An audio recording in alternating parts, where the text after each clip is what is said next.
நினைக்கிறேன். இவர்கள்லாம் வீட்டில் படுத்துக்கிட்டே கேட்டுக்கிட்டு இருப்பாருங்களா? நான் வெறும் நாற்காலியை பார்த்து பேசுறதுக்கு எடப்பாடி பழனிசாமியா இல்ல அண்ணாமலையா? லட்சம் பேர் திரண்டு இருந்தாலும் மக்கள் ரசிக்க, சிரிக்க, சிந்திக்க எப்படி பேச வேண்டும் என்று கற்றுக் கொடுத்த முத்தமிழறிஞர் டாக்டர் கலைஞரின் கையை பிடிச்சு மேடைக்கு வந்தவன் திண்டுக்கல் லியோன். அதனால மக்கள் எப்படி ரசிக்கிறாங்கன்னு உங்க முகத்தை பார்த்துக்கிட்டே பேசுவேன். இப்படி பேசுறப்பையும் ஒரு ஆள் கொட்டாய் விடுறாரு, அத்தஞ்சு கொட்டாய். பாவம், என்ன வேலை செஞ்ச அசதியோ. மனுஷனுக்கு அசதி இருக்கத்தானே செய்யும்.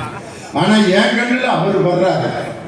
இருந்தாலும் அதையும் மீறி இவ்வளவு பேர் மகிழ்ச்சியா இருக்கீங்க அப்படின்னு சொன்னா, இப்படி மேடையை இலக்கியமாக்கி, நாடகமாக்கி, இசை நிகழ்ச்சியாக்கி, இலக்கியமாக்கி அதை மக்களின் தமிழ் மேடையாக மாற்றிய ஒரே இயக்கம்